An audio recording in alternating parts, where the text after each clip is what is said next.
Your mind is an amazing machine, doing far more than you can imagine. It's your biggest ally, but it can be your biggest enemy, especially when it comes to your finances. I'm Dr. Daniel Crosby, and we're going inside your mind to put you on your best behavior. Defining stress has always felt a little bit like the famous court definition of pornography. You know it when you see it. But if I were forced to define stress, the definition that I find most useful is the loss of perceived control over an event. Let's face it, most of us are control freaks to some extent or another, and none of us likes to lose control. The obvious upside of this tendency to want to feel in control is a perception of personal competence. But the downside is that we tend to think we can control random events as well. Let's say I offered to sell you a lottery ticket with a 1 in 50 chance of winning a prize. How much would you pay if I assigned you a number randomly?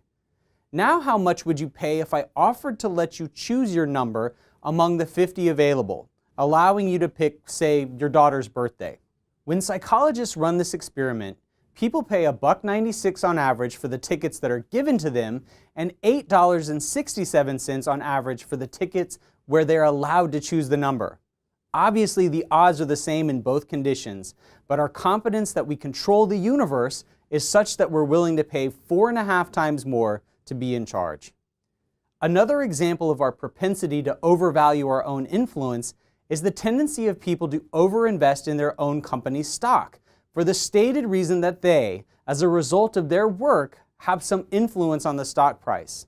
So Susie from accounting is going to invest in Coca-Cola because she feels the valuation of the world's greatest brand lives and dies on the skill of her bean counting. Unfortunately, for the rest of us peons, our daily efforts do not matter much one way or the other in the ultimate success or failure of a publicly traded company, and it's best not to invest as though they do.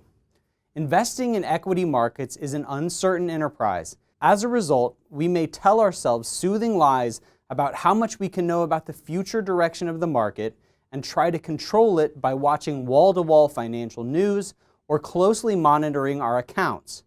Unfortunately, greater scrutiny does not lead to greater control, but that doesn't mean that we're helpless. Jason Zweig of the Wall Street Journal encourages investors to control the controllable, meaning to watch fees, save adequately, live within a budget, and remain patient. It's not new advice, it's not sexy advice, but it's the closest thing we control freaks have.